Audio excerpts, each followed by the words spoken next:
여러분 반갑습니다. 서목사의 말씀 창고의 서목사입니다. 오늘도 함께 말씀을 나누는 여러분들을 사랑하고 축복합니다. 좋아요와 구독을 눌러주세요.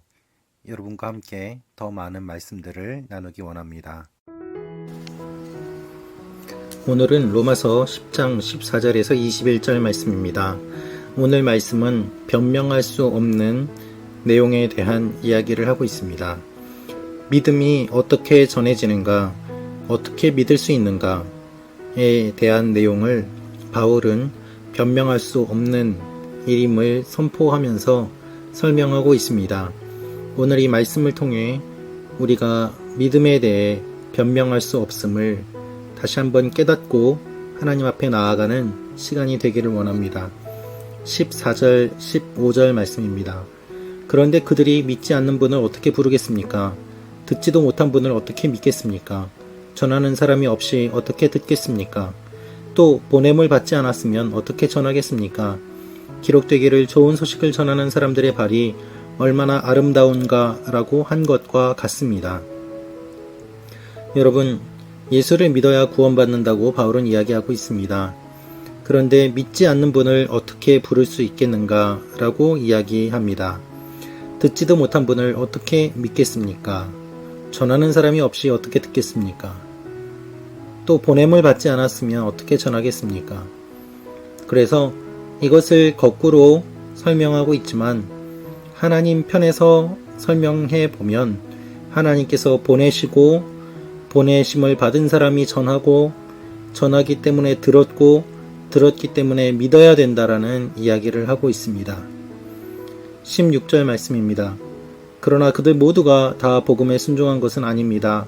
이사야는 주여 우리의 전한 것을 누가 믿었습니까? 라고 했습니다. 하나님은 구약시대부터 많은 선지자들을 보내셨습니다. 그리고 하나님의 마음을 전해주셨습니다. 그러나 그 말씀을 듣고서도 믿는 사람들은 얼마 되지 않았습니다. 바울은 그것을 이야기하고 있습니다. 그래서 모두가 다 복음에 순종한 것은 아니라고 말합니다. 17절은 이렇게 말합니다. 그러므로 믿음은 들음에서 나고 들음은 그리스도의 말씀에서 납니다. 여러분, 우리의 믿음은 들음에서 납니다. 무엇을 들을 때 믿음이 생길까요? 그리스도의 말씀을 들을 때 믿음이 생깁니다. 우리는 무엇을 듣고 있습니까? 그리스도의 말씀을 듣고 있습니까? 말씀을 선포하는 분들 정말 그리스도의 말씀을 선포하고 있습니까? 아니면 다른 것들을 선포하고 있습니까? 우리가 기억해야 될 것은 그리스도의 말씀을 먼저 들은 사람이 그것을 다른 사람에게 선포해야 한다는 것입니다. 하나님께서는 그렇게 사람들을 사용하셨습니다. 사람들은 이렇게 말합니다. 나는 듣지 못했습니다. 그러나 하나님은 이렇게 말씀하십니다. 아니다.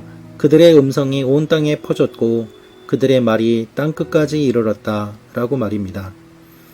하나님의 심판대 앞에서 누구도 변명할 수 없습니다. 이스라엘은 복음을 듣지 못했다고 변명하지 못합니다.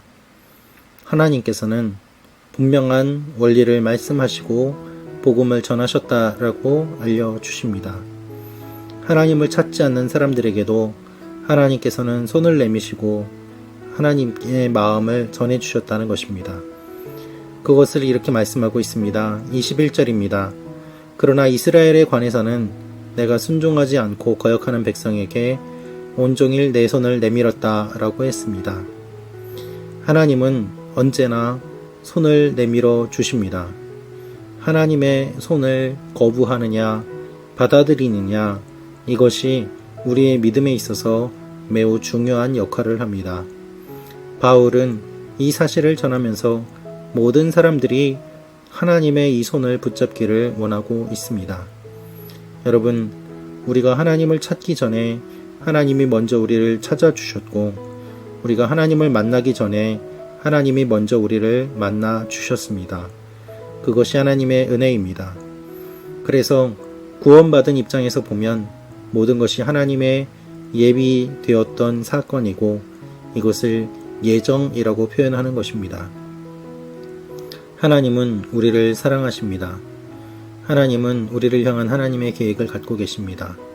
창세전부터 우리를 택하시고 불러주셨습니다. 이 하나님의 부르심에, 하나님의 손 내밀어 주심에 거부하지 말고 피하지 말고 응답하고 반응하는 것이 믿음입니다. 오늘 하루 우리가 하나님 앞에 예배를 드리며 믿음의 반응을 보이기를 원합니다. 하나님께 구원받은 존재로서 그에 합당한 삶을 사는 것, 그것이 주님께서 원하시는 것입니다. 하나님 앞에 우리가 주님과 함께 손잡고 나아갈 때 하나님의 기쁨이 흘러넘치실 것입니다. 기도하겠습니다. 아버지 하나님, 우리에게 복음을 전하여 준 분들을 잊지 않게 하시고 우리 또한 복음을 전하는 사람들이 되게 하여 주옵소서. 하나님의 손 내밀어 주심을 기억하며 주님과 동행하는 하나님의 백성들이 되게 하여 주옵소서. 예수님의 이름으로 기도합니다. 아멘.